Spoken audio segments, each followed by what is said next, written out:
నీకు బెస్ట్ కావాలా, నీకు శ్రేష్టమైనది అతి విలువైనది కావాలా, దేవుడి పైన వదిలేయండి. అది దేవా నువ్వే చూస్ చేయ, నా కొరకు నువ్వే ఎంపిక చేయి. నేను చూస్ చేసుకోవడం కాదు, నేను కోరుకోవడం కాదు, నాకు ఈ వ్యక్తి లేకపోతే నాకు ఈ ఉద్యోగమే లేకపోతే నాకు ఇదే కావాలని నేను కోరుకోవడం కాదయ్యా, నీ చిత్తమే నెరవేర్చబడును గాక అని చెప్పగలిగిన స్థితి ఉందండి. దేవుడు ఎందుకు మౌనంగా ఉన్నాడు? దేవుడు నన్ను ఇంకెందుకు ఇంతకాలం వేచి ఉండమంటున్నాడు? నాకు అర్థం కావట్లేదు అని డిస్కరేజ్మెంట్ వచ్చేస్తుంది.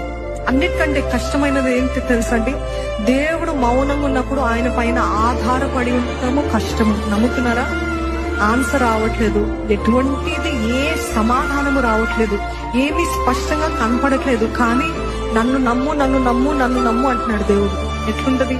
ఇంకెంతకాలం నమ్మాలయ్యా, ఇంకెంతకాలం వేచి ఉండాలయ్యా, ఇంకెంతకాలము అనే డిస్కరేజ్మెంట్ ఫీలింగ్ వరకు వచ్చి ఉంటారేమో. కానీ దేవుడు ఏమంటున్నాడు తెలుసా? నా